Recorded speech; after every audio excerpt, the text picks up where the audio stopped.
आप देख रहे हैं समाचार एजेंसी ऑफ इंडिया में साइन न्यूज।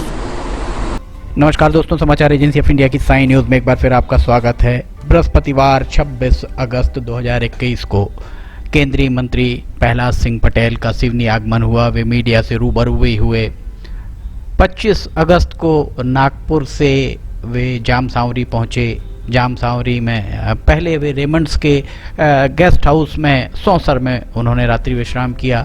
26 अगस्त को सुबह जामसावरी के मंदिर में उन्होंने पूजन अर्चन किया। पूजन अर्चन के बाद वे सिवनी पहुंचे और सिवनी में भारतीय जनता पार्टी के वरिष्ठ नेताओं से, कनिष्ठ नेताओं से, कार्यकर्ताओं से उन्होंने भाजपा के वरिष्ठ नेता नरेंद्र टाक के छिंदवाड़ा चौक स्थित निवास पर भेंट की। प्रहलाद सिंह पटेल का संसदीय जीवन सिवनी से ही आरंभ हुआ। समाचार एजेंसी ऑफ इंडिया के सिवनी ब्यूरो से अखिलेश दुबे की रिपोर्ट। प्रहलाद सिंह पटेल सिवनी से पहली बार सांसद चुने गए थे। जब पहली बार उन्हें टिकट दी गई और सिंबल भी अलॉट हो गया, तब बहुत ही रोचक किस्सा है उनके पहली बार सांसद चुने जाने का। प्रहलाद सिंह पटेल को भारतीय जनता पार्टी की ओर से सिवनी संसदीय सीट हुआ करती थी। सिवनी संसदीय सीट जब पुनर्आरक्षण और परिसीमन में विलोपित हुई, उसके पूर्व की बात है। तो प्रहलाद सिंह पटेल को जब सिवनी से भारतीय जनता पार्टी की टिकट मिली और भारतीय जनता पार्टी का सिंबल भी उन्हें अलॉट हो गया, उसके बाद समझौते में सिवनी की संसदीय सीट को जनता दल को दे दिया गया था। जनता दल को जब ये टिकट जनता दल के खाते में गई और सिवनी से प्रहलाद सिंह पटेल के द्वारा पूर्व केंद्रीय मंत्री सुश्री विमला वर्मा को पराजित किया गया, जिन्हें आयरन लेडी कहा जाता था। उस दौरान में विमला वर्मा को पराजित करना बहुत ही बड़ी बात मानी जाती थी। पूरा युवा वर्ग प्रहलाद सिंह पटेल के साथ था और उस सब के पीछे जो चाणक्य बुद्धि जिसे कही जाए, चाणक्य बुद्धि भारतीय जनता पार्टी के पूर्व मंत्री पंडित महेश प्रसाद शुक्ला के द्वारा जिस तरीके का चक्रव्यूह रचा गया था प्रहलाद सिंह पटेल को जिताने के लिए, उस दौरान प्रहलाद सिंह पटेल के हिस्से में जीत आई। आइए हम सुनते हैं क्या कहना है प्रहलाद सिंह पटेल का। भारतीय जनता पार्टी केंद्र सरकार सारी की सारी जो भी संचित पूंजी या तो आप अकेले हैं क्या? संचित पूंजी या जो भी एसेट्स हैं उनको बेच रही है, इस बारे में आपका क्या कहना है?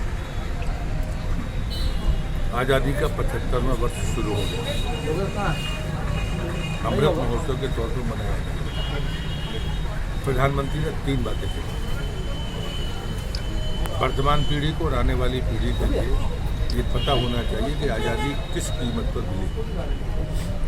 तो 75 साल की यात्रा, विकास हुआ है, इसमें कोई दो मत नहीं, लेकिन क्या वो पर्याप्त थे? फिर उन्होंने कहा कि योजनाएं हर घर के बाद प्रधानमंत्री आवास योजना, स्वच्छता जल जीवन मिशन, निकटतम पानी, बिजली, आयुष्मान कार्ड, स्वास्थ्य, रोजमर्रा की चीज़ें लोगों के पास पहुंच जाएं तो हम संतोष करेंगे।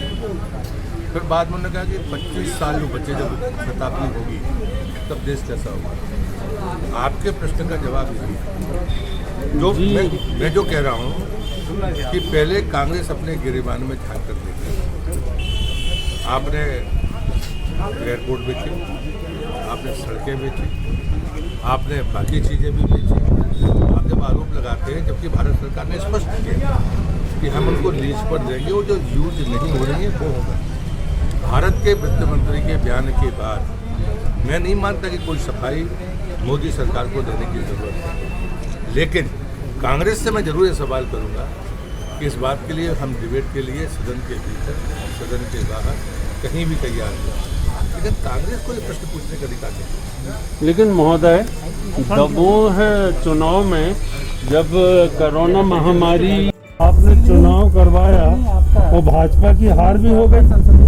सामान्य आप तीसरी बार मंत्री बने हैं, तो सिवनी के लिए आप कुछ विजन है आपका, जो सिवनी में आप कुछ अच्छी चीज जैसे मुझे लगता है फूड कि प्रोसेसिंग के मामले में अगर सीताफल को हम देखें तो सिवनी में सीताफल बहुतायत में होता है, तो सीताफल की मैं आपके माध्यम से मोदी सरकार ने 3 अवसर दिए। जो चीज़ आपके पास सरप्लस हो, अगर आप उसको देश में या देश के बाहर कहीं पहुंचाना चाहें तो जो ट्रांसपोर्ट का खर्चा होगा उसका आधा भारत सरकार देने के लिए तैयार है। पर जब तक एक दो नहीं मुझे चलेगा।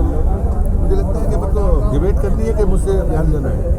नमस्कार सर 1 मिनट, मेरी बात का जवाब नहीं दिया। देना भी नहीं है। नहीं तो दमोह चुनाव में तो सुना आपने किस बेबाकी के साथ केंद्र सरकार पर जो आरोप कांग्रेस के द्वारा लगाए जा रहे हैं, उन आरोपों को सिरे से नकारते हुए केंद्रीय मंत्री प्रहलाद सिंह पटेल के द्वारा जवाब दिया गया। उनके द्वारा कहा गया कांग्रेस को नैतिक आधार ही कांग्रेस के पास नहीं है कि वो भारतीय जनता पार्टी से जो भी केंद्र की असेट्स हैं, जो भी केंद्र की चीज़ें हैं वो बिक अगर रही हैं या उनका विनिवेश किया जा रहा है तो उस पर प्रश्न पूछने का नैतिक अधिकार कांग्रेस को नहीं है। चूँकि सिवनी से वे पहली बार सांसद चुने गए थे और सिवनी से वे पहले सांसद पहला उनका संसदीय जीवन सिवनी से आरंभ हुआ था, इसलिए निश्चित तौर पर सिवनी से उन्हें लगाव होगा। वे पर्यटन मंत्री थे। सिवनी के दोनों सांसद अगर चाहते तो सिवनी उन्हें पर्यटन मंत्री बतौर पर्यटन मंत्री प्रहलाद सिंह पटेल से सिवनी में पर्यटन को बढ़ावा देने के लिए कुछ ना कुछ सौगातें जरूर लेकर आते। सिवनी में पेंच नेशनल पार्क के अलावा आष्टा के मंदिर, भीमगढ़ बांध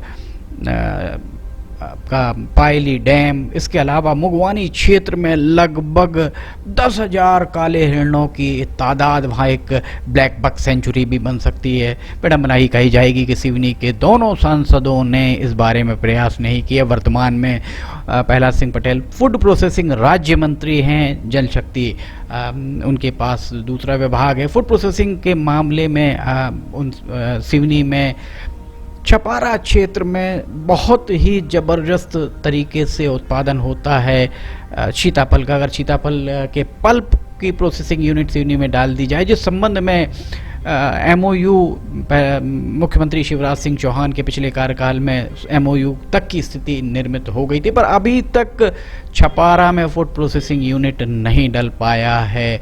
प्रहलाद सिंह पटेल के द्वारा ये बात कही गई कि अगर आप पास कोई चीज़ सरप्लस है और उसको आप अन्य राज्य या विदेश भेजना चाहते हैं तो परिवहन का आधा खर्चा केंद्र सरकार उठाएगी। इस तरीके की जो केंद्रीय योजनाएं हैं, उन योजनाओं के प्रचार प्रसार के लिए जिले के दोनों सांसदों को संजीदा होना चाहिए। DAVP के फील्ड विंग जो है उसके जरिए यहाँ पर योजनाओं का प्रसार फील्ड पब्लिसिटी के जरिए प्रचार प्रसार होना चाहिए। फिलहाल आपसे इजाज़त लेते हैं, हम फिर हाजिर होंगे। जय हिंद।